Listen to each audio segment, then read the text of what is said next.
there is this idea that this should be applied to land as well, where land won't be expropriated. It will simply be transferred into the custodianship of the state.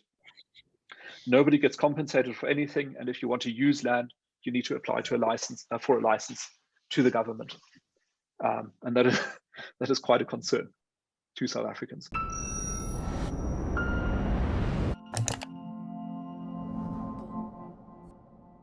The Centre for Risk Analysis is a think tank focused on political risk, economic policy, and scenario planning. We help our clients to identify risks in the current environment, to prepare for an uncertain future, and to prosper tomorrow. As part of our service, we offer a range of bespoke briefings, which identify the most cogent risks in the environment today, and also potential scenarios for how South Africa might develop into the future. In this extract from one of these briefings, Senior CRA Analyst John Endres provides an explanation of the concept of custodial takings and how this might be used to erode property rights in South Africa. So I think that the first thing I would say about the land reform thing is that it's actually not a land reform thing. So much of the legislation that is being proposed at the moment explicitly says that it applies to all property, not just land. There's an expropriation law that will can affect factories, houses, shares, intellectual property, all sorts of things. The ANC has a complex relationship with property rights. After the transition, it considered property rights to be the thing that prevents a redistribution from happening after many decades and centuries of injustice in South Africa. This would block those injustices from being undone and reverted. So it's always been skeptical about property rights, and it is now really pushing to weaken property rights very aggressively in terms of expropriation without compensation. And there is a word that I must put on your radar, which is even more dangerous than expropriation without compensation, which is the idea of custodianship. And this is a legal mechanism which the government developed and which it has used twice so far in South Africa's history. Enjoying this analysis? Click here to sign up for our 30-day free trial for more content from the CRA. It first used it with water rights, which used to be belong to the person whose property the water was on. A law was passed that transferred all water rights into the custodianship of the state. A similar thing was later done with mineral rights, mining rights, which were also transferred into the custodianship of the state. And it is such an interesting magical trick that happens there, because with expropriation, it's a multi-step process. You've got a property owner who gets deprived of his property. And that property gets transferred into the ownership of the government. And that is where the property right then resides, with the government.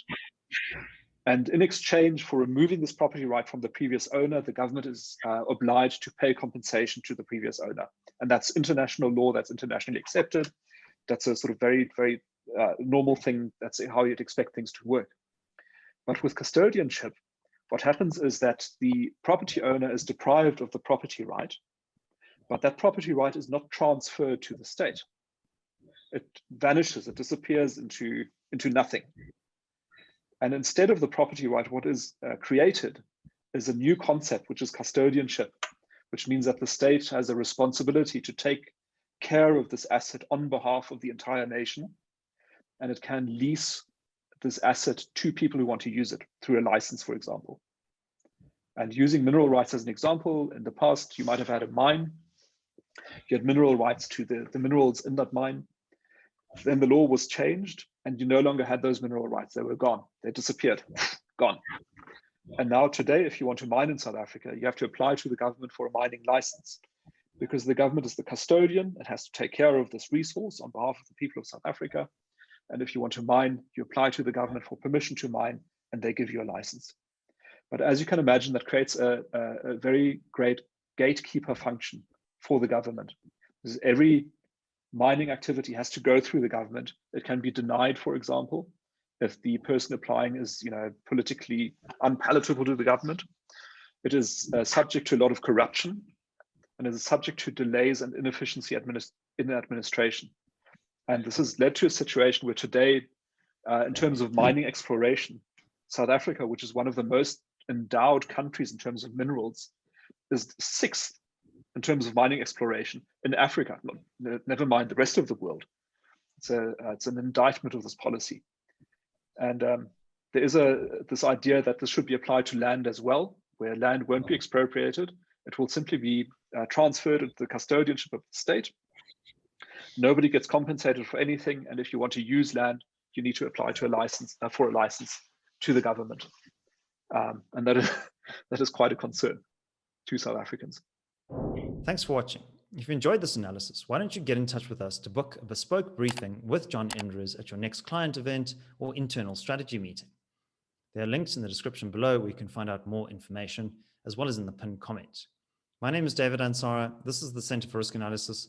Until next time, take care.